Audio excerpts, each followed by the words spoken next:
सगळीकडे बालिका दिन म्हणून साजरा केला जातो। आज आपण सर्वजण इथे सावित्रीबाई फुले यांची जयंती साजरी करण्यासाठी एकत्र आलो आहोत आणि या कार्यक्रमासाठी समाजसेविका, प्रसिद्ध कवयित्री पण पेशाने डॉक्टर असणाऱ्या अशा डॉक्टर स्मिताताई पाटील यांचे मी प्रशालेच्या वतीने मनपूर्वक स्वागत करते। त्याचप्रमाणे दुसऱ्या प्रमुख पाहुण्या ज्याच्या आपल्या प्रशालेच्या माजी विद्यार्थिनी ज्यांनी आपले वैद्यकीय शिक्षण पूर्ण केले अशा डॉक्टर विशाखाताई पाटील यांचेही मी प्रशालेच्या वतीने मनपूर्वक स्वागत करते। आणि तिसऱ्या प्रमुख पाहुण्या ज्यांनी की 11वी-12वी सायन्समध्ये शिक्षण आपल्या प्रशालेमध्ये पूर्ण केले, पुढे कायद्याचा अभ्यास सुरू ठेवला आणि सोलापूर येथे आपली स्वतःची सेवा सुरू केली अशा ॲडव्होकेट वृषाली चौगुले यांचेही मी प्रशालेच्या वतीने मनपूर्वक स्वागत करते। आज सावित्रीबाई फुले यांच्या जयंतीच्या निमित्ताने कर्तृत्ववान महिलांचा सन्मान आपण आयोजित केलेला आहे। महिलांचे सक्षमीकरण व्हावे, सावित्रीबाई फुले यांच्या कार्याची माहिती सर्वांना व्हावी आणि सर्व विद्यार्थिनींना प्रेरणा मिळावी यासाठी आपण आजचा हा कार्यक्रम आयोजित केलेला आहे। पुनश्च एकदा व्यासपीठावर उपस्थित सर्व कर्तृत्ववान मान्यवरांचे मी प्रशालेच्या वतीने मनपूर्वक स्वागत करते आणि मी माझे प्रास्ताविक पूर्ण करते। धन्यवाद। सावित्रीच्या लेखी आम्ही शिकून मोठ्या होऊ, ज्ञानाच्या उंच नदी उंच भरारी घेऊ, ज्ञानाच्या विशाल नदी उंच भरारी घेऊ। मी मान्यवरांना विनंती करते की त्यांनी सावित्रीबाई फुले आणि लोकनेते अण्णांच्या प्रतिमेचं पूजन करावं। ज्ञान ज्योती मान्यवरांच्या शुभ हस्ते प्रज्वलित कराव्यात ज्ञान ज्योती।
तसेच मी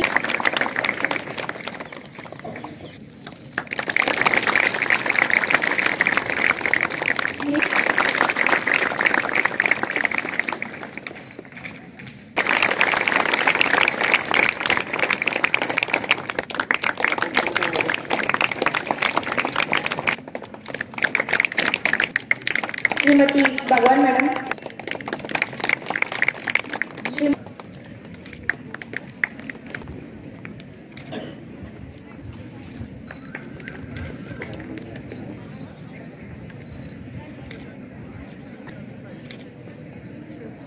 श्रीमती कुंभे मॅडम, श्रीमती फुले मॅडम,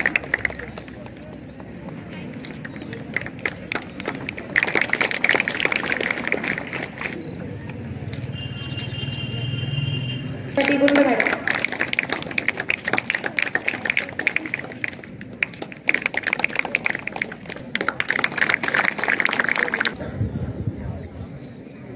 आजच्या कार्यक्रमाच्या अध्यक्ष माननीय आदरणीय विशाखाताई, प्रमुख अतिथी वृषालीताई आणि या कॉलेजचे प्राचार्य, इथे उपस्थित अनेक माझ्या सखा, सर्व शिक्षक बंधू भगिनी आणि विद्यार्थी मित्रमैत्रिणींनो, आज आपण सगळे सावित्रीबाई फुले यांची जयंती साजरी करत आहोत.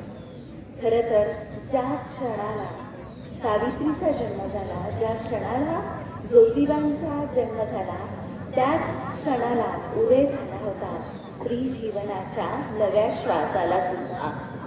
आणि आज तो मोकळा श्वास आपण सगळ्याजणी घेत आहोत. आज आपण शाळा पाहत आहोत, उच्च शिक्षण घेत आहोत, मुक्तपणे सगळीकडे जात आहोत, येत आहोत. याला कारण आपले सगळे समाज सुधारक ज्योतिबा फुले, सावित्रीबाई फुले. तो 19व्या शतकाचा काळ अत्यंत दुष्ट काळ असं म्हणावा असाच काळ होता. स्त्रियांनी घराबाहेर येणं हे सुद्धा महापाप होतं. स्त्रीने घराचा उंबरठा ओलांडणं म्हणजे स्त्रीने आपल्या सगळ्या मर्यादा ओलांडणं असं समजलं जायचा, असा तो काळ होता. मुलींनो, आज आपल्या सगळ्यांना खूप छान वाटतं की आपण शाळेत येतो, किराणा मालाच्या दुकानात जातो, पार्लरमध्ये जातो, लग्न समारंभाला जातो. पण एक काळ असा होता की स्त्रीने आपल्या घराच्या पुढच्या खोलीत सुद्धा यायला तिला परवानगी नसायची. म्हणजे तिचं स्थान म्हणजे फक्त स्वयंपाक घरापुरतंच मर्यादित होतं. वर पुरुषाची जाऊदे, स्वतःच्या नवऱ्याशी सुद्धा फार पाठीमागून बोलायचं आणि दाराच्या पाठीमागून बोलायचं, असा तो काळ होता. त्या काळामध्ये असं समजलं जायचं की ज्या स्त्रीचं न कधी समाजाला दिसत नाही अशी स्त्री श्रेष्ठ समजली जायची. म्हणजे बघा, ज्यावेळी असं समजलं जायचं की एकदा स्त्रीने लग्न होऊन जायचं आणि ते नंतर बाहेर पडताना किरडीच्या स्वरूपात, प्रेताच्या स्वरूपातच बाहेर पडायचं, असा तो काळ होता. प्रचंड वाईट काळ होता स्त्रियांसाठी. अगदी तुमच्या एवढ्या मुलींची लग्न 40-50 वर्षाच्या पुरुषाशी केली जायची आणि हा पुरुष मग त्यावेळी साथी यायचा, प्लेगच्या साथी यायच्या, हिंसापाच्या साथी यायच्या, देवीच्या साथी यायच्या आणि मग हे नवरे मरायचे आणि मग त्या कोवळ्या कोळींना सती जायला भाग पाडलं जायचं. आणि नवरा आजारी पडला की ज्योतिषी सांगायचे की हिच्या पत्रिकेत असा असा मंगळ आहे, असा असा वक्री ग्रह आहे आणि हिच्या गेल्या जन्मीच्या पापामुळे तिचा नवरा सतत आजारी पडतो आहे, तर तिने खूप व्रत तप केली पाहिजेत आणि आपल्या नवऱ्याचं आयुष्य कसं वाढेल हे तिने पाहिलं पाहिजे. आणि मग विचार करा, 10-15 वर्षाच्या त्या पोरींना केवळ एक वेळ दिवसातून थोडंसं अन्न मिळायचं, दिवसभर उपाशी राहायला लागायचं. वडाच्या झाडाला, पिंपळाच्या झाडाला उपाशी पोटी भर उन्हात 108 फेऱ्या मारायला लागायचा. ह्या मुली अक्षरशः वैतागून जायच्या. एकतर पोटामध्ये अन्न नाही, दिवसभर उपवास आणि त्या उन्हा तानात त्या झाडांना फेऱ्या मारायच्या. का तर नवरा आजारी आहे, त्यात तो बरा व्हावा, त्याला दीर्घायुष्य लाभावं म्हणून ह्या अशा पोरी इतकी व्रत कठोर तप करत राहायच्या. आणि मग तो नवरा म्हणायचा, इतकी व्रत तप करून सुद्धा त्याचा उपयोग व्हायचा नाही, कारण त्या काळात औषधच तेवढी आधुनिक नव्हती. आज त्या काळामध्ये जीवन म्हणजे 40 भरपूर झालं, 50 भरपूर झालं, अगदी जास्तीत जास्त 60. मग एवढंच आयुष्य लाभायचं त्या काळामध्ये आणि मग हा नवरा मरायचा. मग अशा वेळी मुलींना तू नवऱ्याला गिळणारी, पापिनी, स्वैरिणी, तू अपशकुनी म्हणून ह्या मुलींचा अतोनात छळ केला जायचा. तू नवऱ्याला खाल्लंस म्हणून ह्या मुलींना उठता बसता शिव्या दिल्या जायच्या. एकच वेळ जेवायला मिळायचं, एकच अंथरूण दिलेलं जायचं आणि एका खोलीत पूर्ण दिवस रात्र त्या डांबून राहायच्या. आणि ह्या मुलींनी देवपूजेच्या फुलांना जरी स्पर्श केला तरी ती फुलं विटाळली गेली आता म्हणून फेकून दिली जायची. ह्या मुलींना विवाहामध्ये सुद्धा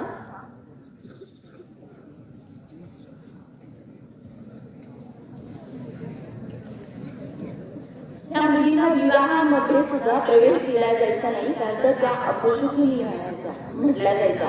आज बघा सगळ्या विधवा स्त्रिया लग्नाला येतात की नाही, तुम्ही पाहत असाल घरामध्ये कितीतरी विधवा असतात, पण असं म्हणतात का तू लग्नात यायचं नाही, असं कुणी म्हणत नाही.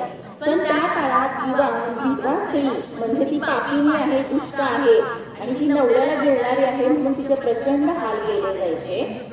आणि मग तिला एकाच रूममध्ये टाकून ठेवले जायचं. आणि ब्राह्मण समाजामध्ये तर अशी प्रथा होती की तिचे संपूर्ण केस काढून टाकले जायचे, तिचं टक्कल केलं जायचं. आणि मग ते नागाचे हात लागायचे आणि खरा खरा खरा तो वस्त्रा चालवायचा, बऱ्याच वेळा त्याच्यातून रक्त वगैरे यायचं. हे सगळं सहन करायचं का तर तिचा नवरा वारलेला आहे. नंतर मधल्या काळात तुम्ही आता छत्रपती शिवाजी महाराजांची संभाजी महाराजांची मालिका बघितलीये, त्यावेळी सुद्धा पुतळाबाई सती गेल्या होत्या. तर त्या काळात सतीची प्रथा प्रचंड होती. स्त्री सती गेली तर तिच्या नवऱ्याला स्वर्गामध्ये स्थान मिळतं आणि तिला सुद्धा स्वर्गामध्ये स्थान मिळतं. त्यामुळे तिने सती जाणं कसं गरजेचं आहे हे मुलींना पटवून दिलं जायचं. मला तुमच्या एवढ्या मुलींना काही कळायचं नाही आणि मग ह्या सती जायला तयार व्हायच्या. बघा नवरा मेलेला असतो, त्याला सीता एका पुस्तकामध्ये असं वर्णन आहे की त्या स्त्रीचा नवरा मेलेला आहे आणि तिला सगळ्यांनी सांगितलं की ती सती गेलं पाहिजे. आणि म्हणून मग तिला नवऱ्याची चिता रचली जाते, लाकडं रचली जातात आणि नवरा खाली मेलेला आहे, त्याची डेड बॉडी आहे, त्याचं प्रेत आहे आणि त्याच्यावर त्या जिवंत मुलीला बसवलेला आहे.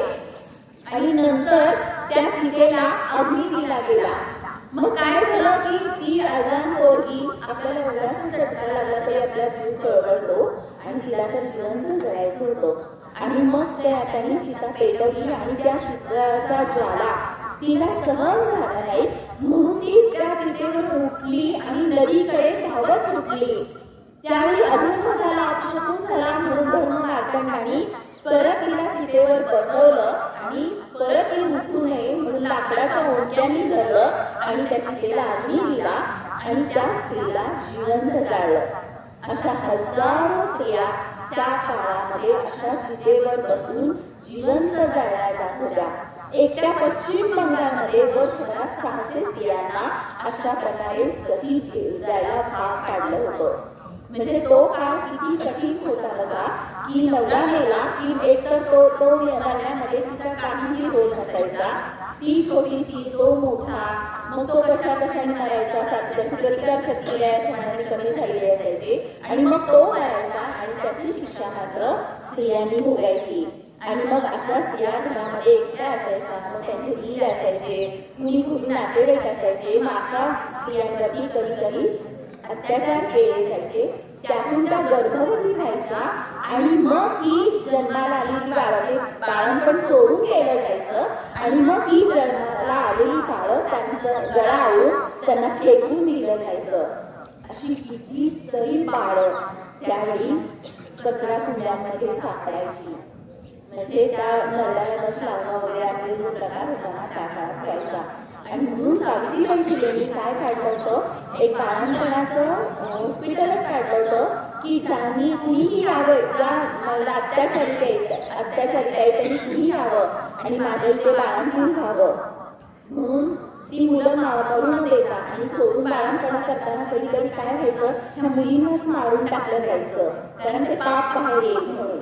अशा स्त्रियांसाठी सावित्रीबाई फुलेंनी एक पाळणागृह सुरू केलं होतं की जिथे मोफत बाळंपणाची सोय केली होती. आणि अशाच एका उच्चवर्णीय स्त्रीचा मुलगा यशवंत त्यांनी दत्तक घेतला होता आणि त्या मुलाचा त्या काळामध्ये आंतरजातीय विवाह केला होता. सावित्रीबाई आजच्या आपण जेवढ्या प्रगत नाही त्याच्यापेक्षा कितीतरी प्रगत सावित्रीबाई फुले होत्या त्या काळामध्ये. ज्या काळात स्त्रीने शिकणं म्हणजे महापाप आहे अशा काळात ज्योतिबा फुलेंनी सावित्रीबाईंना फुलेंना शिकायला शिकवलं होतं. कसं झालं होतं, ज्योतिबा फुलेंचं शिक्षण सुद्धा अर्ध्यातून त्यांच्या वडिलांनी बंद केलं होतं आणि त्यांचा विवाह लावून गेला होता. सावित्रीबाई फुले 8-9 वर्षाचे होते आणि ज्योतिबा फुले काहीतरी 10-15 वर्षाचे होते. त्या काळात त्यांचा विवाह झाला आणि मग त्यांची आत्या सगुणाबाई त्यांच्यासोबत होती. मग सगुणाबाई ज्योतिबा सगुणाबाईंच्या पाठीमागे लागले की माझ्या वडिलांना सांग, तात्यांना सांग की मला पुढं शिकायचं आहे. तर सगुणाबाई म्हटल्या, मी तुला तात्यांना सांगेन की तुला शिकवावं, पण माझी एक अट आहे की तू सावित्रीला पण शिकवायचं. आणि मग सावित्रीबाई फुले सगुणाच्या आणि ज्योतिबा फुले शेतामध्ये जायचे. त्यावेळी शेतातल्या मातीवर आईचा हे अन्नसाचा आईचा हे सावित्रीबाई फुलेंना ज्योतिबा फुलेंनी आंब्याच्या झाडाच्या काठीने माती शिकवलं होतं आणि अशा सावित्रीबाई शिकल्या होत्या. म्हणजे बघा किती तो काळ वेगळा होता. पण केवळ आपण स्वतः शिकलो की आपलं कल्याण झालं आणि मग आपण शिकलो वाचायला शिकलो यातच ते थांबले नाही, तर आपल्यासारख्या मुलींनी सुद्धा शिकलं पाहिजे यासाठी त्यांनी शाळा सुरू केली. आणि त्या शाळेमध्ये ज्योतिबा फुलेंनी सावित्रीबाई फुलेंनी शाळा सुरू केली. त्या शाळेमध्ये मुलींना शिक्षणासाठी आणणं सुद्धा प्रचंड कठीण होतं, कारण मुलींनी शिकणं म्हणजे 7 पिढ्या नरकात जाणं आहे असं त्यावेळी धर्माचा कायदा होता. आणि असं समजलं जायचं की या कोळी बाई शिकल्या तर त्यांनी वाचलेली अक्षरं पुरुष माणसांच्या ताटात येतील आणि पुरुष माणसांना ते आळ्या खाव्या लागतील, तर कोळींना शिकवू नका असं सांगितलं होतं. कोळी शिकल्या तर स्वैराचारी होतील, पापिनी होतील, अशा वेळी मुलींनी शिकणं हे महापाप आहे. अशा काळामध्ये ज्योतिबा फुल्यांना आणि सावित्रीबाई फुल्यांना शिकवणं, मुलींना शिकवणं किती कठीण गेलं असेल तो विचार करा. एकदा एक ज्योतिंजन सावित्रीबाई फुलेंच्या मागात आला आणि तू शिकायला लागली, सगळ्यांना सहन करायला लागली, आज तुझा काटाच काढतो म्हणून त्याने सावित्रीबाई फुल्यांच्या पदराला स्पर्श केला. 2 मिनिटं त्या गडबडल्या, पण नंतर क्षणातच त्यांनी चटकन त्याच्या तोंडावर मारली आणि तो धावत पडत सुटला. एकदा तर सावित्रीबाई फुले जात असताना पाठीमागून इतका जोरात दगड मारला की त्यांच्या डोक्यातून रक्ताची धार वाहू लागली. ही धर्म बुडायला लागली, कोळींना सहन करायला लागली, ही महापाप करायला लागली. म्हणून सावित्रीबाई फुलेंना प्रचंड त्रास द्यायचा आणि मग डोक्यातून रक्त येत असताना तसाच डोक्यावरचा पदर जमिनीवर दाबून धरून सावित्रीबाई शाळेत गेल्या. त्यावेळी तिथं ज्योतिबा फुले नंतर आले होते. मग कोळींच्या कोळींनी एक कापड त्यांच्या जमिनीवरती बांधलं आणि ज्योतिबा फुले झाली. कोळींना घरी सोडवायची जबाबदारी पण त्यांची असायची. मग त्यावेळी आणायला गेले, त्यावेळी ते सावित्रीला म्हणाले, सावित्री, माझ्या या कामामुळे शिक्षणाच्या ध्यासामुळे तुला फार त्रास होतो नाही का? तर सावित्रीबाई फुले म्हणाला की माझा जीव जरी गेला तरी मी हे कार्य थांबवणार नाही. सावित्रीबाई फुल्यांच्या सासऱ्यांच्या मध्ये त्यांच्या सासऱ्यांच्या काळामध्ये सगळ्यांनी इतकं विष भरलं होतं की सावित्रीबाई फुलेंना आणि ज्योतिबा फुलेंना त्यांच्या सासऱ्यांनी घराबाहेर काढलं. एक दिवस त्या घरी शाळेतून घरी गेल्या आणि सासऱ्यांनी सांगितलं, सावित्री, ज्योतिबा एक वेळा झालाय, निदान तू तरी शिकली हो, हे शिकवण्याचा उद्योग बंद कर, नाहीतर समाज आपल्याला बहिष्कृत करेल. तर सावित्रीबाई फुले म्हणाल्या की त्यांना वेळ लागलेला नाही, त्या सगळ्या जगाला शहाणा करायला मिळाले आणि हे पवित्र कार्य आहे आणि माझा जीव जरी गेला तरी मी या कार्यामध्ये त्यांची साथ सोडणार नाही. म्हणजे सावित्रीबाई फुल्यांचा किती निग्रह होता की ज्या घराबाहेर पडायला तयार झाला, नेसत्या कपड्यांशी ते दोघं घराबाहेर पडले, पण शिक्षणाचा यज्ञ त्यांनी सोडला नाही. आणि आज आम्ही तुम्ही बघा, मी दवा हॉस्पिटलमध्ये खरं तर तुम्ही इतके उन्हात आहात, मला सुद्धा खूप अपराधी वाटते, पण तरी सुद्धा तुम्हाला एक सांगावं असं वाटतंय, उन्हें धूप लगी ही चाहिए जिन्हें बादलों की तलाश है. आपल्याला ऊन लागलंच पाहिजे, कारण आपल्याला सगळ्यांना सावली हवी आहे. आणि सावित्रीबाई फुलेंनी सुद्धा अशा उन्हाचा प्रतिकार केला, त्यावेळी त्या आज आपल्या सगळ्यांची सावली झालेली आहे. त्यामुळे आपण आज ऊन सोसूया थोडंसं आणि ऐकूया छान. खरं तर ऊन लागत असताना काही ऐकण्याची मनस्थिती नसते असं मलाही वाटतं, पण ती सेवा केली आज, कारण आज आपण मोकळा श्वास घेतोय तोच मुळात सावित्रीबाई फुल्यांमुळे, आपल्या सगळ्या समाज सुधारकांमुळे. सावित्रीबाईंनी जो ज्ञानाचा वसा दिला त्या वसामुळे आपल्या सगळ्याच आयुष्य आज समृद्ध झालंय. आज आपण कुठल्याही पडद्याशिवाय आज मुक्तपणे फिरू शकतो. नाहीतर त्या काळात एवढं नाकापुढं इतकं शेकट यायचं की फक्त जमीन दिसायची बायकांना, फक्त जमीन पाहायच्या बायका, पण आज आपल्याला सगळं पाहता येते. हे जे पाहता येतंय ना जग, हे त्यांचीच कृपा आहे. आणि म्हणून आज आपण थोडंसं सोडूया. सावित्रीबाई फुले त्यावेळी म्हणायच्या की दगडे धोंडे मुले देती नवसा पावती, मग लग्न का करती नरनारी. जर आपण लग्न धोंडांना पूजून, देवाला पूजून, नवसा करून जर मुलं बाळा होत असतील तर मग लग्न करायची गरजच काय, असा त्या काळात सावित्रीबाई फुलेंनी प्रश्न विचारला होता. म्हणजे त्या किती प्रगत विचाराच्या होत्या बघा. आज आमच्या आया किंवा आम्ही गुरुवार करतो, मार्गशीर्ष महिन्यातले कातर नगरामध्ये लक्ष्मी आली. आज आम्ही हरतालिका करतो का तर आम्हाला नवरा चांगला मिळावा. पण असा नवरा चांगला मिळतो का? व्रत उपवास तापास करून बघा. सातवीतनच पोरीला काढायचं आणि तिला सगळी व्रत तप करायला लावायचे. सोमवार करायला लावायचा, मंगळवार करायला लावायचा, शुक्रवार करायला लावायचा, हरतालिका करायला लावायची, सगळं करायला लावायचं का तर नवरा चांगला मिळावा. सातवीचं शिक्षण सोडलेल्या मुलीला डॉक्टर, इंजिनियर, वकील नवरा मिळेल का? शेतमजूरच मिळणार ना. तुम्ही किती जरी उपवास केले तर तुम्ही शिक्षणच नाही शिकलात तर तुम्हाला नवरा चांगला कुठून मिळणार. पण हा विचार अजून 21व्या शतकात तरी आम्ही करू शकत नाही. आम्हाला असंच वाटतं की आम्हाला नवरा चांगला मिळण्यासाठी उपवास केला पाहिजे. मुलांना मात्र कुठलेही उपवास करायची गरजच नाहीये, कारण त्यांना सगळ्या बायका चांगल्या मिळतात असं त्यावेळेस समज होता. पण मुलांना आता ह्या समजातून आहे ना, कारण इतक्या झालेल्या आहेत, इतक्या मुली मारलेल्या आहेत की आजकाल मुलांना मुलीच मिळत नाही. आता गरज आहे मुलांची उपवास करायची. हे भीषण वास्तव आम्ही रोज अनुभवतो. माझ्याकडे येणाऱ्या कितीतरी पेशंट परराज्यातल्या मुली, परराज्यातल्या ज्यांना मराठी येतच नाहीये, हिंदी बोलते आणि मग त्यांच्या नवऱ्याची मराठीमध्ये बोलते. बऱ्याच नवऱ्याची बोलते कारण मुलींना आपली भाषा येत नाही. कधी कन्नड असतात, कुठल्या भागातून ह्या मुलींना घेऊन यावं लागते एजंट तर्फे आणि मग त्यांच्याशी लग्न करावं लागते. आणि ती भयावह स्थिती आहे. मात्र सगळ्यांना वंशाला वास्तव आहे आणि म्हणून मग मुलीच मिळत नाही लग्नाला.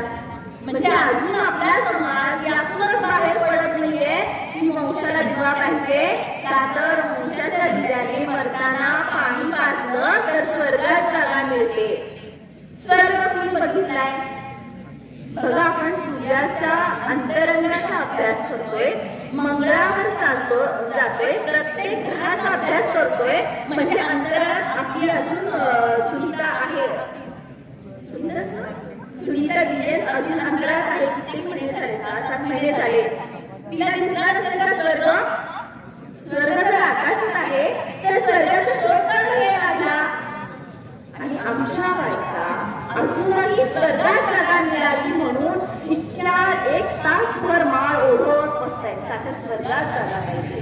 जो स्वर्ग पाहिलाच नाही तो स्वर्ग आमच्या बायकांना हवाय. पोरग शाळेत जाते की नाही माहित नाही, पोराला व्यवस्थित डबा दिला जाते की नाही काही लक्ष नसतं, कारण ते बसायचं असते का तर आपल्याला स्वर्गात जागा पाहिजे. आणि आपल्या घराचा नरक होतोय हेच काही विसरत चालेल. आणि हेच फार वाईट वाटतं की बायकांना भान राहिलं नाही. अजूनही त्यांना स्वर्गाचं तिकीट हवंय, स्वर्गाचं तिकीट रिझर्वेशन करायचंय स्वर्गामध्ये. आणि तिथं जाऊन काय करायचंय स्वर्गात जाऊन? तर रंभा, मेनका, अप्सरा असणार आहे, त्यांचे नृत्य बघायचंय. खूप सगळी पंचपक्वान असणार आहे, ती सगळी खायची आहे. आणि ते खायला देह असणार आहे का? नाहीये. तोंडच नाहीये, जीभच नाहीये, डोळेच नाहीये, सगळं खालीच तोंड आलंय आपण. आणि तरीही आपल्याला स्वर्ग पाहिजे आहे. आज आपण वंशाच्या दिव्यासाठी बघा. परवाच एक बातमी आली की एका बाईला तिच्या नवऱ्याने पोलीस सगळ्या होता म्हणून जिवंत झालं. तुम्हाला अभ्यासात असेल ही गोष्ट की आपलं गुणसूत्र असतात आणि हा गुणसूत्रच ठरवतात की मुलगा काय होणं आणि मुलगी होणं. वाय गुणसूत्र पुरुषाकडून मिळालं तर मुलगा होतो, एक्स गुणसूत्र पुरुषाकडून आलं तर मुलगी होते. स्त्रीचा यामध्ये काळीचाही रोल नसतो, तरी स्त्रियांनाच दोषी ठरवलं जातं. आणि मग आज आपल्या एका घरात 7-7, 8-8 मुली आहेत. जोपर्यंत पाळी जाते तोपर्यंत पाळण्यास थांबवला जात नाही, का तर वंशाला दिवा पाहिजे. हा वंशाचा दिवा नंतर काय मूल्य पेटवणार आहे हे सगळ्यांना माहीत असतं, तरी पण आपल्याला वंशाचा दिवा पाहिजे असतो. आज मुलं इतकी हुज्जत झालेली आहेत, मोबाईलचा आपल्या सगळ्यांच्या जीवनावर इतका प्रचंड परिणाम होतो आहे. मध्य प्रदेश आंध्र प्रदेशमधल्या नांद्यामध्ये 6वी-7वीच्या मुलांनी 8 वर्षाच्या मुलीवर अत्याचार करून हत्या केली. 6वी-7वीचं वय ते काय आणि 8 वर्षाच्या मुलीला काय कळतंय? इतकी आपली परवा मुलांनी सारखा नापास होतो म्हणून आई वडिलांनी रागवलं, तर त्या मुलाने आई आणि वडिलांची दोघांची हत्या केली. किती भयानक आहे हे सगळं.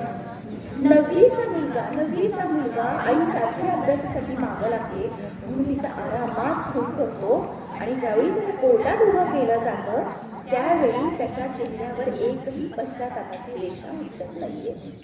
जी आई लहानपणापासून इतके लाड करत असते, आज मला हे शिरा पाहिजे की लगेच शिरा तयार असतो, आज मला हा पदार्थ पाहिजे की लगेच तो पदार्थ तयार करत असतो. पोरगं आजारी पडलं की आईच्या जीवाची नसतो, आईच्या तोंडात पाणी पण जात नाही, पोरगं बरी होईपर्यंत तिच्या डोळ्याची धार थांबत नाही. जी आई मुलांसाठी इतकी राबत असते, दिवसभर इतकी कष्ट करत असते, त्या आईची हत्या करताना मुलांचे हात सोडून खर्च टाकत नाही. कुठं चाललो आहोत आपण? खरंच हा विचार करण्याची गरज आहे. या मोबाईलने आपल्याला काय बनवलंय? मोबाईलने माणसांचं जनावरांमध्ये रूपांतर केलंय आणि तोच मोबाईल आपल्याला स्वतः हवा असतो, कारण त्यामध्ये बरंच काही बघायला मिळतं आणि जे तुमच्या वयाला आवडेल असं सगळं त्यामध्ये असतं आणि तोच मोबाईल तुमच्या मनावरती प्रचंड वाईट परिणाम करतोय. आणि म्हणूनच तुम्ही मोबाईलपासून जितकं दूर राहता येईल तितकं दूर राहा. साने गुरुजी लहान असताना श्यामची आई, त्या साने गुरुजीला लहानपणी श्याम म्हटलं जायचं, त्या श्यामला आंघोळ घालते आणि आंघोळ घातल्यानंतर त्यावेळी टॉवेल वगैरे काही नव्हता, श्यामची परिस्थिती सुद्धा खूप गरीबची होती. त्याचं सगळं अंग पुसते आणि त्याला सांगते, श्याम जा रे झाडाची तेवढी फुलं काढून आण देवपूजेसाठी. तर हा श्याम झाडाची फुलं काढायला जाणार असतो, पण तो आधी आईला म्हणतो, आई माझ्या पायाचे तळवे आधी पुस, माझ्या पायांना घाण लागेल. त्यावेळी श्यामच्या आई श्यामला सांगते, श्याम जसं पायाच्या तळव्यांना घाण लागू नये म्हणून जपतोस ना, तशी मनाला घाण लागू नये म्हणून सुद्धा जपतो. किती सुंदर. मनाला घाण, आज आपली मनच घाण झालेली आहे. या मोबाईलचा स्पर्श एकही शोध भारत लावत नाही, एकही शोध भारत लावत नाही. कारण आज काय एकादशी, उद्या काय संकष्टी, आज त्या देवाचा वार, उद्या त्या देवाचा वार. आपल्या डोक्यामध्ये इतकं असतं की कुठला शोध आपल्या देशात लागू शकत नाही. एकही शोध भारत लावत नाही. गेल्या 50 वर्षात आपण किती शोध लावलेत आपल्या देशाने? तुम्ही गुगल करा आणि शोधा की आपण किती शोध लावलेत. तर संपूर्ण जगाला जीवन सुंदर करणारे आपले किती शोध भारताने लावले तुम्ही शोधा. तर काहीही नाही, कारण आपली मेंदू हे असे ब्रेन वॉश केल्यासाठी वॉश केले की त्यामध्ये दुसरं काही यायलाच नाही पाहिजे, हेच यायला पाहिजे. आज काय आहे, उद्या काय आहे, उद्या कुठला सण आहे, परवा कुठला सण आहे, हेच आपल्या सगळ्यांच्या डोक्यात यायला पाहिजे. पुढचं काही डोक्यातच यायला नाही पाहिजे. आणि मग आपला देश शोध कसं लावणार? मोबाईल हा दुसऱ्या देशाने लावलेला शोध आहे. त्या शोधातच आपण आपलं सगळं अस्तित्व संपवून चाललो आहे. त्यामुळे आपल्या अभ्यासावरच लक्ष होतं. आपण परीक्षेत चांगले मार्क मिळवू शकत नाही, आपण यशाचे शिखर गाठू शकत नाही. आणि मी तुम्हाला सावध करते, मुलांना तुम्ही सुद्धा सावध व्हा. AI येते, कृत्रिम बुद्धिमत्तेचं हे तंत्रज्ञान प्रचंड विकसित आहे आणि ज्यामध्ये अनेक नोकऱ्या आपोआप कमी होणार आहेत. अशा वेळी आपल्यामध्ये असं स्किल असणं जरुरी आहे, असं कौशल्य असणं जरुरी आहे की जे 2 वेळची फांदी आपल्याला मिळवून येईल. आजकालची मुलं प्रचंड मोठ्या प्रमाणावर आत्महत्या करत आहेत. महाराष्ट्राचा जसा पहिला नंबर असेल तर आत्महत्येत पहिला नंबर आहे सगळ्या राज्यांमध्ये. का महाराष्ट्र आत्महत्यांच्या बाबतीत पुढे आहे? कारण आपल्या मुलांना सक्षम करेल, त्यांना ज्ञान देईल, त्यांना उभारी देईल असं शिक्षणच आपल्याकडे अस्तित्वात नाही. आपल्या मुलांकडे आपल्या आई वडिलांचं लक्ष नाही, आपला अभ्यासक्रमात कशा सोयी नाही. किंबहुना शाळेत दर महिन्याला 1 मुलांचं ब्रेन वॉश करेल किंवा त्यांना समुपदेशन करेल असं दर महिन्याला एक तरी लेक्चर आयोजित करणं गरजेचं आहे. जे काही ज्ञान दिलं जातं ते सगळं फक्त मुलींना दिलं जातं. मुलांना तर आपल्या संस्कृती सर्व ज्ञानी समजले. पोरगं म्हणजे काय, त्याला सगळं येतं, त्याला सगळं कळतं आणि मुलांकडे प्रचंड दुर्लक्ष केलं जाते. त्यांच्या भावना समजून घेतल्या जात नाही, त्यांना कुठले ताण आहेत समजून घेतले जात नाही आणि त्यामुळं मुलांच्या प्रचंड आत्महत्या होत आहे. दरवर्षी सगळ्या शाळांमध्ये किशोरी मेळावा आयोजित केला जातो. एकही किशोर मेळावा आयोजित केला जात नाही. मुलांची कुणीही हितगुज करत नाही, त्यांचे प्रश्न कुणी जाणून घेत नाही. ना शासन जाणून घेते, ना संस्था जाणून घेते. खरं तर आज मुलांकडे पाहण्याची गरज आहे. बघा, आपल्या देशामध्ये संपूर्ण जगामध्ये रोज 140 महिलांवरती अत्याचार होत आहे. आपल्या देशामध्ये एका तासाला 60 ते 90 बलात्कार होत आहे आणि हे बलात्कार केव्हा थांबतील? ज्यावेळी मुलांना मर्यादा राखली जाईल 7च्या आत घरात. हे 7च्या आत घरात फक्त मुलींना सांगितलं जातं, मुलांना सांगितलं जात नाही. मुलं पटकन व्यसनाच्या आहारी जातात. शेजारी दहावी झाली, आज झाले की लगेच पार्टी करायला जातात, हॉटेलवर जातात. मग हॉटेलवर नुसतं जेवायचं कसं? जेवणाबरोबर दारूचा ग्लास येतो आणि पी रे भारी आहे, बघ कशी नशा चढते, मित्र सांगतो की लगेच हात प्यायला लागतो आणि मग हे पिणं हळूहळू वाढत जातं आणि मुलं व्यसनांच्या आहारी जातात. शिवाजी महाराजांनी वयाच्या केवळ 15व्या वर्षी तोरणागड जिंकून स्वराज्याचं तोरण बांधलं. आज आमची मुलं वयाच्या 15व्या वर्षी पहिल्यांदा सिगरेट ओढून बघतात, दारू पिऊन बघतात. आपण कुठे चाललो आहोत याचा आपण विचार केला पाहिजे. आता काहीतरी ई-सिगारेट म्हणून काहीतरी आलेली आहे, मुलांना माहीतच असेल. तर ती सिगारेट ओढतो त्या आईवडिलांना काहीही कळत नाही, कुणालाही पत्ता लागत नाही. ती सिगारेट इतकी तंत्रज्ञानाने युक्त आहे की ती ओढताना प्रचंड असं वाटत असतं की आपण मध्येच चाललोय, एका जादुई नगरीत चाललं असं मुलांना वाटत असतं आणि मग त्या मुलं सहजपणे सिगारेट बाळगतात. ही प्रचंड महागडी आहे. मला हे माहीत नव्हतं. मला एका मुलांनी सांगितलं की हा मॅडम आता असं सुरू झालं म्हणून. तर हे म्हणजे मुलं व्यसनाच्या आहारी जात आहेत. तर आपण सगळ्यांनी व्यसनाच्या आहारी न जाता जो ज्योतिबा फुल्यांनी आपल्या समाज सुधारकांनी जो प्रचंड संघर्ष केला आपल्या शिक्षणासाठी, त्या शिक्षणाचा आपण चीज केलं पाहिजे. आपण जगात जाऊ देऊ, स्वतःचं करिअर तरी आपण घडवलं पाहिजे आणि जसे बुद्धी झाला तसे ज्ञान काही अशा मानवाला कधीच सुख नाही. आज बघा, शेतकरी पुन्हा म्हटलं आहे. आज बघा, शेतकरी पुन्हा पाण्यात रात्रंदिवस राबत असते. रात्री लाईट येते, रात्री उसाला पाणी घालायला उठावं लागतं 2 वाजता 3 वाजता. दिवसभर शेतात उन्हात राबत असते. पण अशा शेतकऱ्याच्या घरी किती श्रीमंती आहे विचारा. शेतकऱ्याच्या डोक्यावर प्रचंड कर्ज आहे. जो उन्हात पाण्यात राबतो तो आज प्रचंड कर्जात आहे. जर शिक्षण घेतलं, उच्च शिक्षण घेतलं तर नक्कीच आपलं आयुष्य सुंदर होऊ शकतं आणि आयुष्यभराला समृद्धी लाभू शकते. तुम्ही सगळेच उच्च शिक्षण घ्याल, नक्कीच आयुष्यात काहीतरी सुंदर मिळवाल, तरच त्या सावित्रीबाई फुले जयंती साजरी करण्याला काहीतरी अर्थ आहे. पंख होने से यूं कुछ नहीं होता, उड़ान तो हौसलों से होती है. हा हौसला आहे ना, ही जिद्द आहे ना, ते आपण बाळगली पाहिजे आयुष्यात काहीतरी करण्याची. आणि स्त्री ही आपली सखी आहे, मैत्रीण आहे, बहीण आहे. जशी आपल्याला घरी आई आहे, बहीण आहे, तशीच आपल्या पदाची आपल्याला मैत्रीण आहे. प्रत्येक व्यक्तीला जगण्याचा अधिकार आहे, स्वतःचा साथीदार निवडण्याचा अधिकार आहे. कुठल्याही मुलीच्या मागं लागायचं नाही, तिच्या उगीच पाठीमागे धावण्यात काहीही अर्थ नाही. असं म्हटलं जातं की बागेत फुल आलं तर फुलं तोडायचं थांबू नको आणि ती नाही म्हटलं तर तिच्या मागं लागायचं सोडू नको, असं काहीतरी कवीने म्हटलेलं आहे. तर प्रत्येक मुलीला स्वतःचा साथीदार निवडण्याचा अधिकार आहे आणि प्रत्येक मुलीने सुद्धा लक्षात ठेवलं पाहिजे आपला अभ्यास, आपलं ध्येय हेच आपलं पहिलं प्रेम आहे आणि आपण उच्च शिक्षण घेऊन आपल्या आईवडिलांची मान कशी उंच करू शकू हे आपण पाहिलं पाहिजे. तरच आपण सावित्रीचा आदर्श पुढे ठेवते असं होईल. तुम्ही सगळे खूप शिक्षण घ्या, उच्च शिक्षण घ्या, स्वतःच्या काळात उभे राहा. कृत्रिम तंत्रज्ञान येते, आपल्याला आणखी खेळावून टाकते.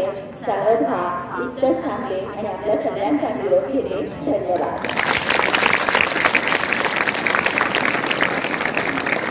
खूप खूप धन्यवाद मॅडम. अतिशय सुंदर पद्धतीने मॅडमने आपले विचार मांडले. यानंतर मी कार्यक्रमात उपस्थित असणाऱ्या ॲडव्होकेट तुषालीताई चौगुले यांना विनंती करते की त्यांनी आपले मनोबल व्यक्त करावे.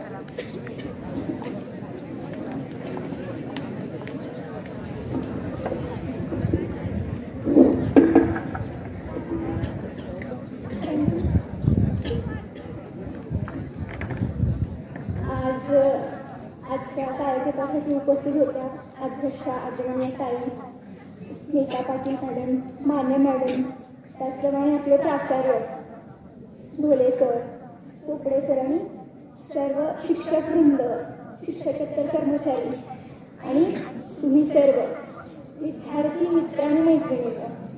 माझ्या भाषणातली वाक्य वापरायचे विद्यार्थी मित्र आणि मैत्रिणींसाठी. सळसळत्या रक्ताचं, जिवंत मनोवृत्तीचं आणि ध्येयनिष्ठेचं वरदान असलेलं. आता तुम्ही विचार करा, हे आपल्याला लागू होतायची नाही. आज आपण काय जमलोय तर सावित्रीबाईंची जयंती साजरी करण्यासाठी. प्रथमतः मी सावित्रीबाईंचे आभार मानू इच्छिते की त्यांच्यामुळं आज मी आणि तुम्ही सगळ्यांनी इथं उपस्थित आहे. दुसरे आभार मी प्राचार्यांचे आणि पूर्ण स्टाफचे मानते की त्यांनी मला हा डायस उपलब्ध करून दिला. आणि तिसरे आभार तुमच्या सगळ्यांचे की तुम्ही मला ऐकून घेणार. आपण कुठे राहतो? समाजात, सोसायटीमध्ये, अंगणमध्ये, वाड्यांमध्ये, अंगणगावमध्ये. समाजाच्या आयुष्यात एखादा मोठा प्रचंड उलटापालटीचा काळ येतो. नव विचारांचं प्रचंड आदर होरावत येतं. जे जुनाट आहे, किडलेलं आहे, घुसडलेलं आहे, वाईट आहे, ते सगळं त्या वादळात नष्ट होऊन जातं. मानवाला गुलाम करणाऱ्या विचारांचा समूळ नाश करणं एवढंच त्या वादळाचं कर्तव्य असतं. मानवाला दुःखमुक्त करणं हे त्याचं स्वप्न असतं. त्याचप्रमाणे माणसाला माणूस म्हणून जगायला शिकवणं हे ते वादळ स्वतःचं कर्तव्य समजतं. 19व्या शतकात महाराष्ट्रात असंच एक वादळ प्रचंड जोरावत आलं आणि त्याचे अग्रदूत होते आदरणीय महर्षी ज्योतिराव फुले. त्यांच्यासोबत अजून होते कर्मवीर भाऊराव पाटील, महर्षी कर्वे, लीला शिंदे इत्यादी. जिच्या हाती पायाची दोरी ती जगाचे उद्धारी, जिच्या हाती पायाची दोरी ती जगाचे उद्धारी. या उक्तीचा, या सत्याचा प्रत्यय येताच ज्योतिरावांनी आपलं सारं आयुष्य स्त्री शिक्षणासाठी खर्च केलं.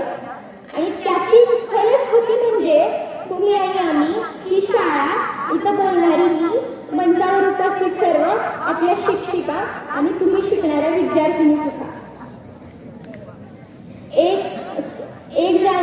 3 जानेवारीला 1831 मध्ये नायगावमध्ये सावित्रीबाईंचा जन्म झाला. त्या तेजस्वी कन्येनं भारतात जन्म घेतला. त्या सावित्रीबाईंनी अफगाणिस्तानात जन्म घेतलेला नाही म्हणून तिथल्या स्त्रिया कशा अंधारात खितपत पडल्यात हे आपल्याला माहिती आहे. सावित्रीबाईंनी बांगलादेशात जन्म घेतला नाही म्हणून तिथली परिस्थिती काय आहे हे पण आपल्याला माहिती आहे. सावित्रीबाईंचा जन्म पाकिस्तानात झाला नाही म्हणून नोबेल पारितोषिक विजेत्या मलाला युसुफझईला सुद्धा तिच्या शिक्षण घेण्यासाठी अंगावर गोळ्या झुलाव्या लागल्या. मग बघा आपण किती भाग्यवान आहोत. सावित्रीबाईंचा जन्म भारतातच नाही तर महाराष्ट्रात झालाय. म्हणजे आपल्यासारखं भाग्यवान कुणीच नाही. 1 जानेवारी 1848 मध्ये मुलींची पहिली शाळा पुण्यात सुरू झाली. ज्योतीच्या ज्योतीनं सावित्रींनी हा ज्ञानदीप पेटवला आणि तो आज पण तेवत आहे. आणि त्यांच्याच कार्याचा गौरव म्हणून आपण आजचा दिन किशोरी दिन म्हणून साजरा करत असतो. सरांनी सांगितलं तेव्हा स्त्री सक्षमीकरणाबद्दल बोला, आपण त्याच्याकडे वळू. एक छोटी गोष्ट सांगते. मुलगा म्हणाला, आई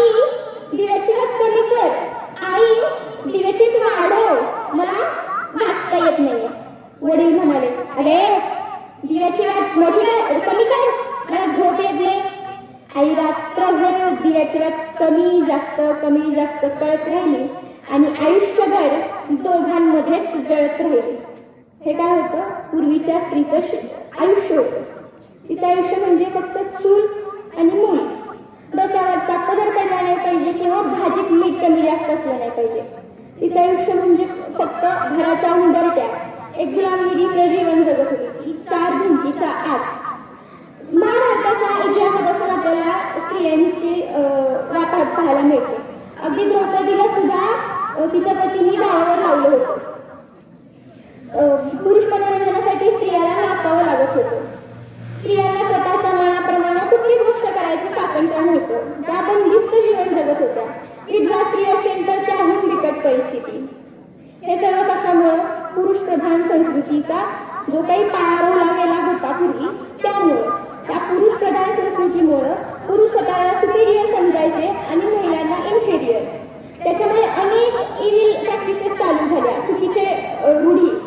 सती सिस्टम झाली, मॅडमनी सती सिस्टम आपल्याला इलॅबोरेट केली. सती सिस्टम असेल, पर्दा सिस्टम असेल, चाइल्ड मॅरेज, विडो मॅरेजला तेव्हा मान्यता नव्हती. विधवा विवाह, पुनर्विवाहाला मान्यता नव्हती तेव्हा. ह्या सगळ्या चुकीच्या गोष्टी चालू झाल्या कारण आपण अज्ञानात होतो, अंधारात होतो. आपल्याला आपल्या मानवी हक्कांची, कर्तृत्वांची, अधिकारांची माहिती नव्हती. आणि हे सगळं बंद झालं येऊनची ते कोणाच्या इनिशिएटिव्हमुळे, तर सावित्रीबाईंचा. आणि स्त्री सक्षमीकरणाकडे ही एक वाटचाल होती. ज्ञान नाही, विद्या नाही, ते घेण्याची गोडी नाही. ज्ञान नाही, विद्या नाही, ते घेण्याची गोडी नाही. बुद्धी असूनही चालत नाही, तयास मानव म्हणावे का. म्हणजे आपण कोण, प्राणी आहोत. सायन्सच्या मुलांना माहिती असेल, घोड मॅडमनी कधी शिकवलं असेल, प्राण्यात येतो, सस्तन प्राणी आपण, होय की नाही. त्यांच्यामध्ये आणि आपल्यामध्ये डिफरन्स काय आहे. त्यांच्यामध्ये मेंदू नाही, बुद्धी नाही, आपल्यामध्ये बुद्धी आहे. आपल्या बुद्धीचा वापर करून आपण सतत विवेक बुद्धीने निर्णय घेऊ शकतो. आता त्याच बुद्धीचा वापर केला तर आपली बुद्धी पण बंद होणार आहे. आपण शांतपणे ऐकणार आहे, उन्हाचा त्रास होणार नाही. पण बुद्धीचा वापर होईना. मग हा प्राण्यांमधला आणि आपला डिफरन्स आहे. प्राणी काय काम करतात का, खाणं पिणं आणि दावणीला बांधून असतात काही जनावर. स्त्रियांचं तसंच होतं, फक्त घर, मूल, काम एवढंच आयुष्य, त्याच्या पुढं काहीच नाही. तिला तिचं अधिकार माहीत नव्हते, कर्तव्य माहीत नव्हती, काहीच नाही. सावित्रीबाईंनी शिक्षण दिलं. आपल्या बुद्धीला आलेला गंज त्याच्यामुळे निघला, म्हणून आपण स्वतःला माणूस म्हणून घेऊ लागलो. आपल्याला आपल्या जाणीव, आपण कोण आहोत याची जाणीव झाली. सावित्रीबाईंच्या याच कार्यासाठी एक ओवी गायली जाते बघा, सांगते तुम्हाला. पहिली माझी ओवी ग सावित्रीच्या बुद्धीला, स्त्रियांच्या शिक्षणाचा पाया तू घातला. अशिक्षित अडाणी तू पतीपाशी शिकली, मुलींसाठी पहिली ग शाळा तू काढली. दुसरी ओवी गायली सावित्रीच्या धैर्याला, दगड गोटे खाऊनी चालवली तू शाळा.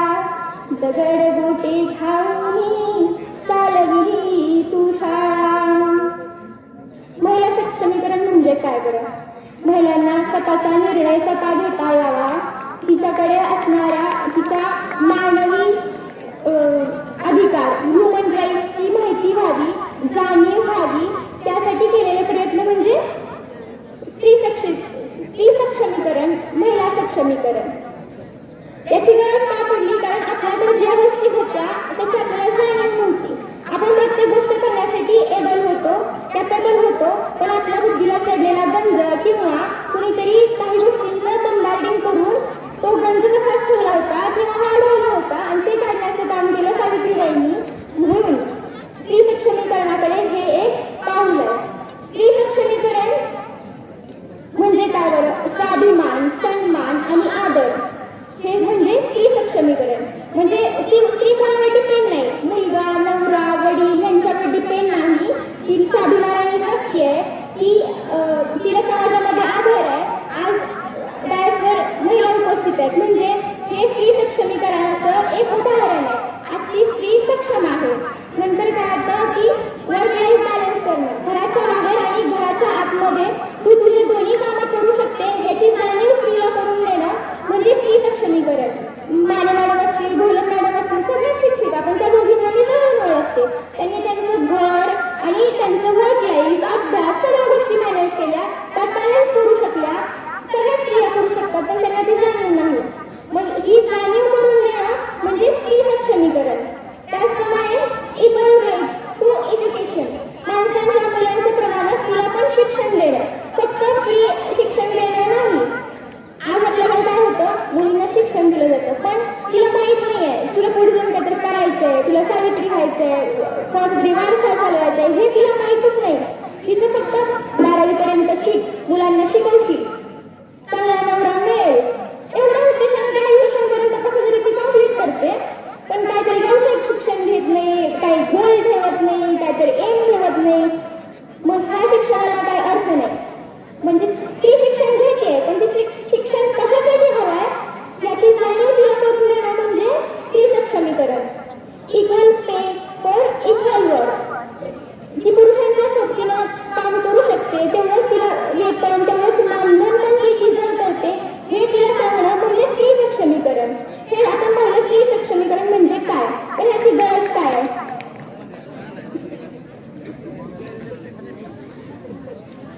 स्त्री सक्षमीकरणाची गरज काय, बेरोजगारी किंवा अल्परोजगार. आपला 50% लोकसंख्या महिलांची आहे पण तरी पण बेरोजगारी आहे. पण कारण कामाची संधी महिलांना उपलब्ध होत नाही. जर कामाची संधी उपलब्ध झाली तर हा आर्थिक तफावतीचा तोटा होणार नाही, ही आर्थिक तफावत भरून निघेल. दुसरं म्हणजे सक्षमता. स्त्री सक्षम आहे. आज प्रेसिडेंट आहे स्त्री, कोण होती, परत प्राईम मिनिस्टर होती, अजून राष्ट्रपती सीएम आहेत. म्हणजे स्त्री सक्षम आहे म्हणून ती त्या पदावर आहे. स्त्री टॅलेंटेड पण आहे. म्हणजे कोण शिवणकाम करतंय, कोण एखादा खेळ खेळतंय. आता आपली रग्बीची टीम गेली होते, स्टेट खेळली किंवा विभाग खेळली, जिंकली. मग त्या सक्षम होत्या, टॅलेंटेड होत्या म्हणून त्या हे करू शकल्या. मग त्यांना जाणीव करून दिली, तुमच्या शिक्षणाने करून दिली की तुम्ही हे खेळ खेळू शकता, तुम्ही हे करू शकता. ही जाणीव करून देणं गरजेचं आहे. कारण अजून महिला उभ्या राहतील, अजून खेळ खेळतील, अजून पुढे जातील.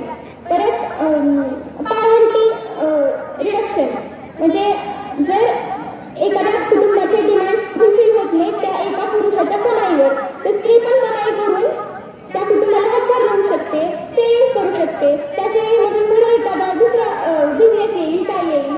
मग यासाठी जे त्या स्त्रीला प्रोत्साहन हवंय ते कुठून मिळणार आहे, तर स्त्री सक्षमीकरणामुळे. आणि राष्ट्राचा विकास हा पण पूर्णतः स्त्री सक्षमीकरणावर अवलंबून आहे.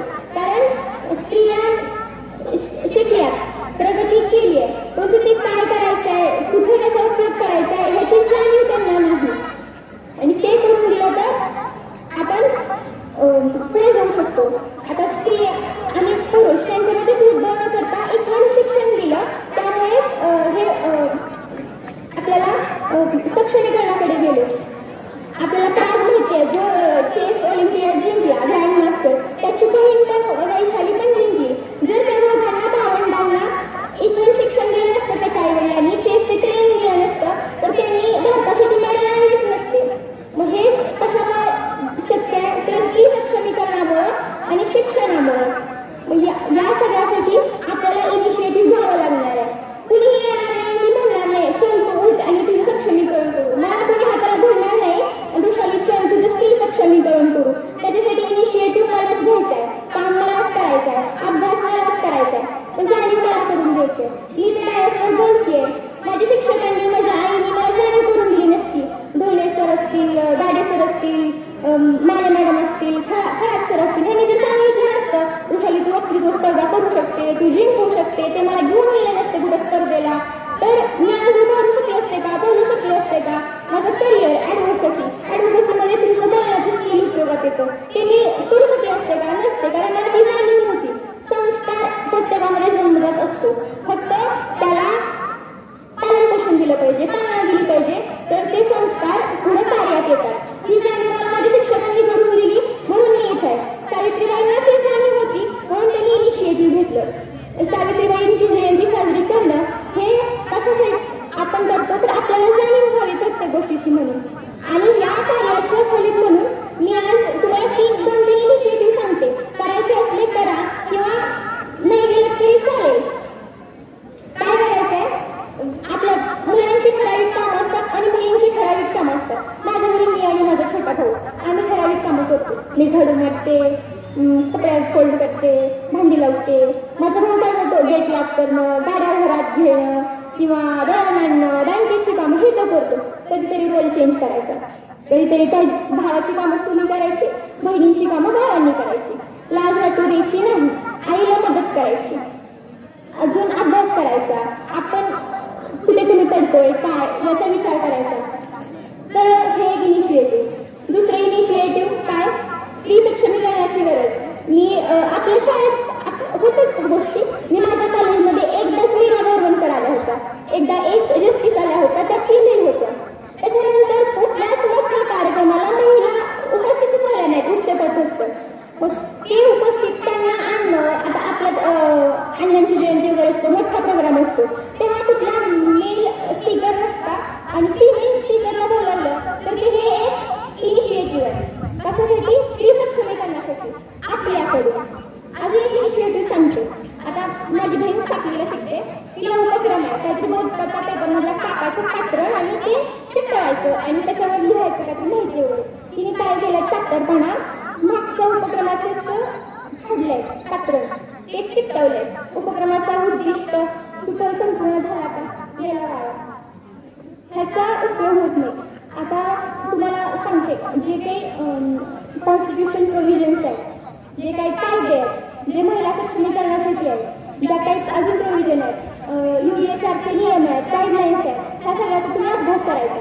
स्त्री सक्षमीकरणासाठी, स्त्रियांसाठी किंवा सिडा असेल, युनो असेल, UN असेल, त्यांनी काय काय गोष्टी केल्या, भारतात कुठल्या स्कीम्स आल्या, कुठल्या पॉलिसी झाल्या, काय इम्प्लिमेंटेशन झालं. आपल्याला आता रिझर्वेशन आहे 36%. आपण इलेक्शनमध्ये सरपंच होती महिला, पण काय करते, फक्त सहीचं काम करतो. दुसरं कुठल्याच गोष्ट ती करू शकत नाही. का तर मेल डॉमिनेशन, तिच्या नावावर प्रत्येक गोष्ट करतो, ती कुठलीच गोष्ट करत नाही.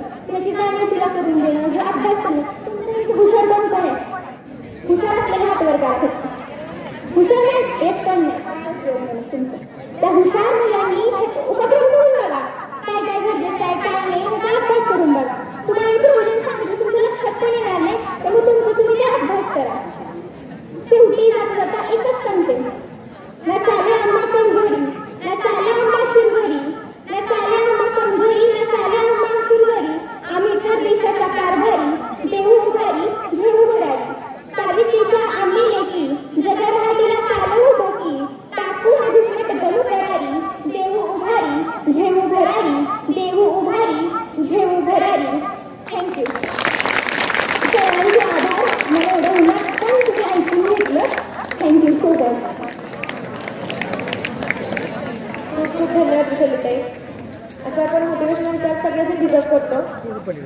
तर आज आपल्या प्रशालेमध्ये काही विद्यार्थी व्यक्तिरेखा सादरीकरण करणार आहेत.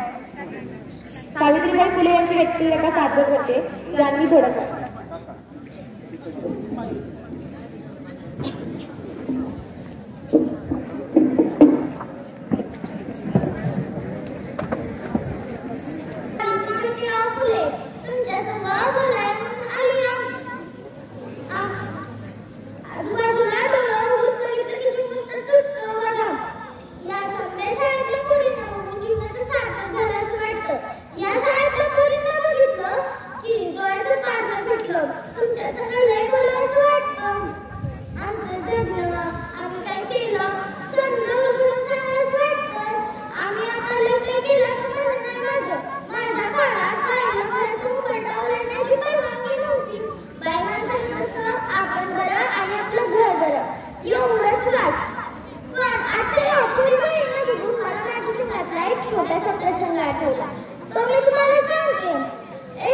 एके दिवशी शिक्षणाचा प्रसार करीत असताना ज्योतिरावांना कला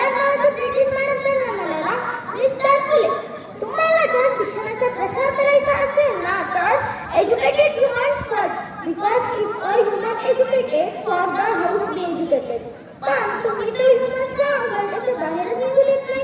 सो बॅड मिस्टर फुले, सो बॅड. झालं ते आले माझ्या पाठी घेऊन आणि मला म्हणाले, सावित्री तुला आजपासून मी शिकवणार. झालं माझं शिक्षण सुरू. काना मात्रा वेलांटी बेके बेदोंच्या अशातच मी लिहायला वाचायला शिकवले आणि अशातच मी पुण्यामध्ये मुलीची पहिली शाळा सुरू केली. अहो शाळेत जाताना माझ्यावर चित्र घेतला, मी सहन केला. शेण मारलं, मी सहन केलं. चुकले तरी मी सहन केलं. पण आता माझ्या सहनशीलतेचा अंत झालेला आहे आणि अचानकच एक डोकीतून माझ्या समोर येऊन म्हणाला, अगं टवळे कुठे निघालीस? आधी आमच्या पोरीला शिकवणं बंद कर. तुला तुझी आकृती आणि नीती शिक्षण कदाचित त्याला माहित नसावा आम्ही सुद्धा झोपावर टप्पे आहोत. अशी रीती दिली त्याने काय केली आणि सुनावं आत्ता आलाय खोबड फुटले पण परत आलाच ना. या तुझ्या कानाही सारखे रंगवे ऑफिसला कुणाला बोलायचं झाडात जाणार कशी एवढ्या बोलून मी माझे दोन शब्द संपवते. एक वेळ का बोलणं. धन्यवाद. मार्गदर्शन वाली हरियाणा में रहने वाली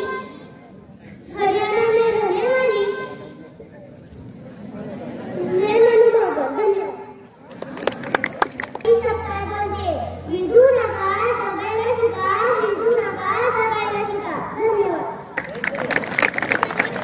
बाबासाहेब आंबेडकर यांची पत्नी बोलते. माझे नाव मी डॉक्टर बाबासाहेब आंबेडकर यांची पत्नी रमाबाई आंबेडकर.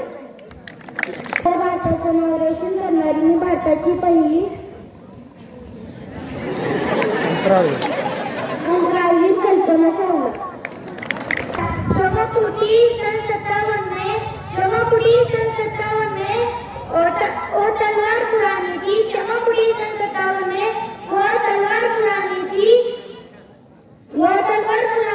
खूब लड़ी मर्दानी वाली वो झांसी वाली रानी थी. धन्यवाद. मी उपळाईची पहिली जिल्हाधिकारी आहे. धन्यवाद. नमस्कार, मी पिंटू सिंधू. मी लहान असताना गोपीचंद यांना बॅडमिंटनचे चॅम्पियनशिप जिंकताना पाहिले. तेव्हापासून त्या खेळाने माझे लक्ष वेधून घेतले.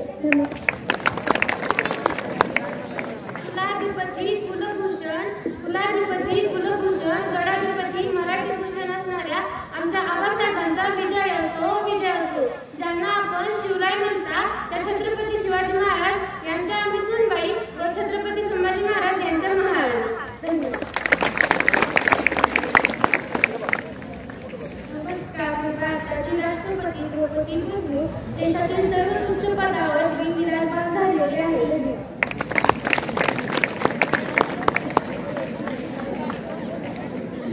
निर्मला सीतारामन. माझा जन्म तमिळनाडू मदुराई येथे झाला आहे. अर्थशास्त्र, राज्यशास्त्र व समाजकार्यात मला आवड आहे. मी सध्या भारताची वित्तमंत्री आहे.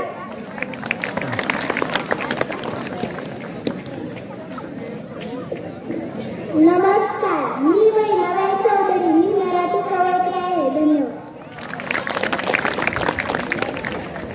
घाट मंदिरी विहिरी बांधल्या समानतेला रंग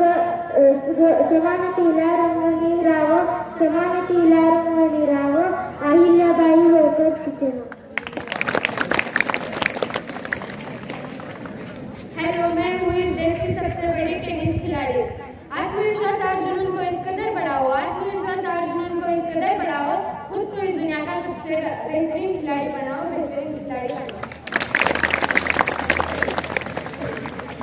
एक होते राजे शिवाजी. भीती नव्हती जगाची, पर्वा नव्हती परिणामाची, साथ होती आई भवानीची जमाताची. म्हणूनच म्हणतात जय भवानी जय शिवाजी.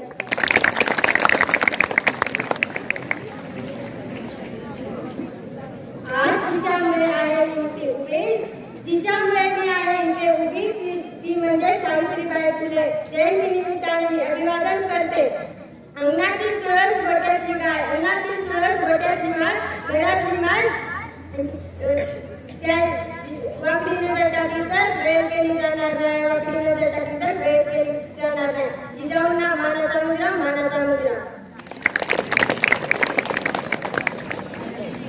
ज्या देशातील माझ्या धर्मासकट मान्य नाही, तो देश मला मान्य नाही. मी भारतातील पहिली महिला डॉक्टर आनंदीबाई गोपाळराव जोशी बोलते. वाटा वाटा वाटा ग साली चिक्या वाटा ग, वाटा वाटा वाटा ग साली चिक्या वाटा ग. माती छाया पायी ऊन, प्रवास मागो पुराटा ग, प्रवास मागो पुराटा ग.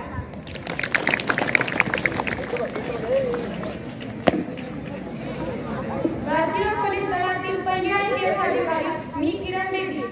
जो लोग अब समय पर अपने जीवन का चार्ज नहीं करते, उनका मैं लाठी चार्ज करती हूँ.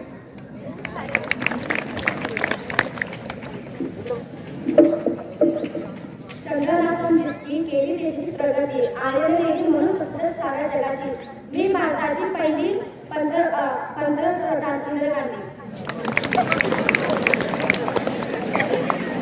अतिशय सुंदर सादरीकरणाने आज आपल्या कार्यक्रमात आज सावित्रीबाई फुले यांच्या जयंतीनिमित्त प्रमुख पाहुण्या म्हणून लाभलेल्या आदरणीय साहित्यिका डॉक्टर स्मिता पाटील मॅडम यांचे मी प्रसारेच्या वतीने आभार मानते व त्याचबरोबर प्रमुख म्हणून उपस्थित असलेल्या विशाखाताई पाटील यांचे मी आभार मानते व आपल्या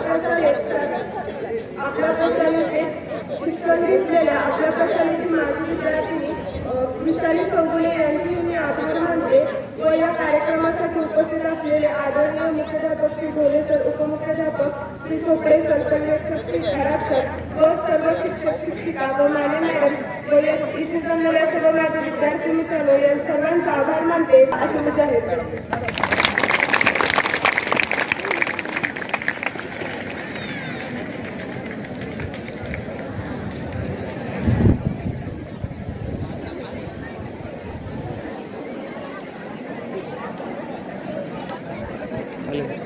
एक मिनट.